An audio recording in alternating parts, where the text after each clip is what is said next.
एकदा आहे ना काय झालं माहितीये का, एक गाव असतं बरेच राहिला, ज्याचे त्याचं काम धंदा करतात, जे ते त्याच्या कामावर निघून जातं, कामाला प्राधान्य देते, कामाचे लोक राहतात सगळे आपलं आपलं काम करणारे. त्या गावात आहे ना एक मोठा साहेब येतो आणि तो साहेब त्यांना तिथले असे 2-4 रिकाम टेकडे लोक असतात पारावर बसणारे, त्यांची गाठ घेतो गावातल्या लोकांची. हा, बिनकामाच्या 2-4 जणांची गाठ घेतो आणि त्यांना सांगतो का मला आहे ना एक माकड धरून द्यायचं, एक माकड धरून द्यायचं, मी तुम्हाला 100 रुपये देणार. एक माकड धरून द्यायचे किती, 100 रुपये देणार.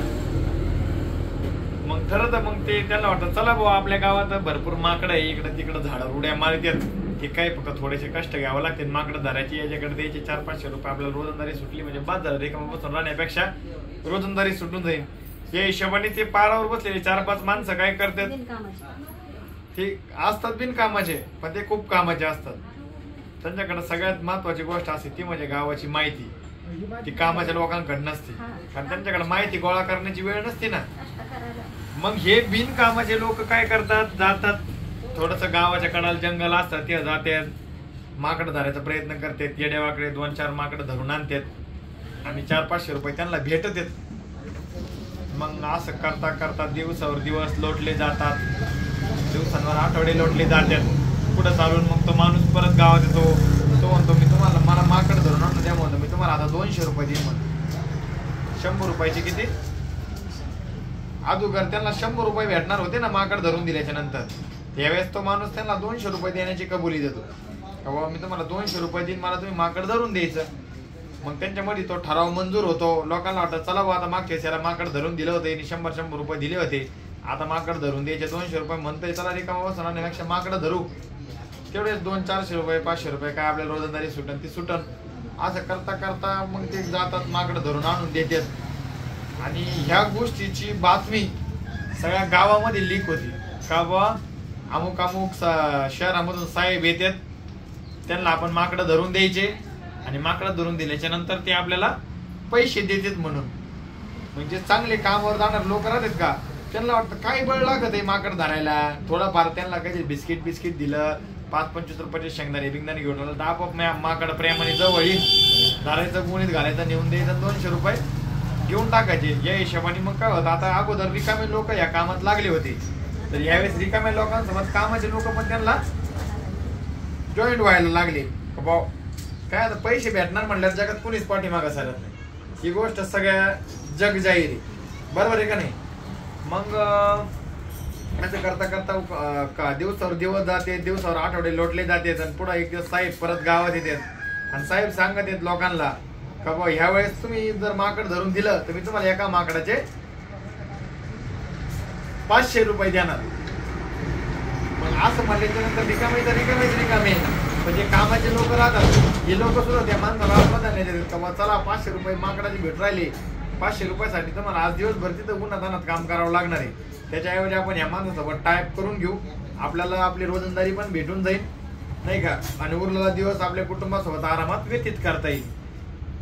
ह्या अनुषंगाने मग जे कामाचे लोक आहेत ते पण काम सोडून माकड धरायच्या पाठीमागं लागतात आणि परत गावातले लोक इकडं माकड सापड तिकडं माकड सापड. आता माकडं होते लिमिटेड, थोडेच म्हणजे लिमिटेड माकड होते ना, काहीतरी 50-100 काहीतरी माकड असते, सगळे माकड ते माणूस घेऊन जायचं इथून.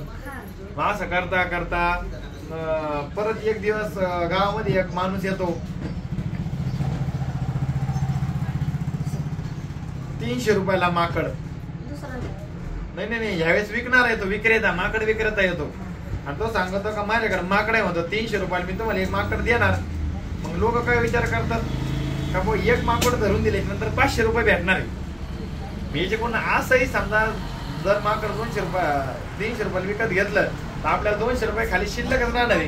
त्यासाठी कोणाचे हातपाय जोडायची गरज नाही, शेंगदाणे न्यायची गरज नाही, खायला प्यायला न्यायची गरज नाही, कोणाशी 1 नाही 2 नाही, माकड घ्यायचं समोर जमा करायचं 500 रुपये घेऊन टाकायचे. असं करता करता एक दिवस ते साहेब परत गावात येतो आणि सगळ्यांना कबूल करतो का बुवा यावेळेस मी तुम्हाला एका माकडाचे 1,500 रुपये देणार आहे. किती? 1,500 रुपये. हा आशाला लावून देतो का बाबा तुम्हाला मी, तुम्ही मला एक माकड आणून द्यायचं आणि मी तुम्हाला 1,500 रुपये देणार भाऊ. अशा हिशोबाने सगळ्या गावातील लोक आवक होतात का बाबा इकडून 200-300 रुपयाला माकड घेऊन टाकायचं आणि 1,500 रुपयाला विकून टाकायचं. वरचे काय 1200-1500 रुपये शिल्लक हे सगळे आपलेच होऊन जाणार भाऊ. या हिशोबाने लोक तयारीला लागतात.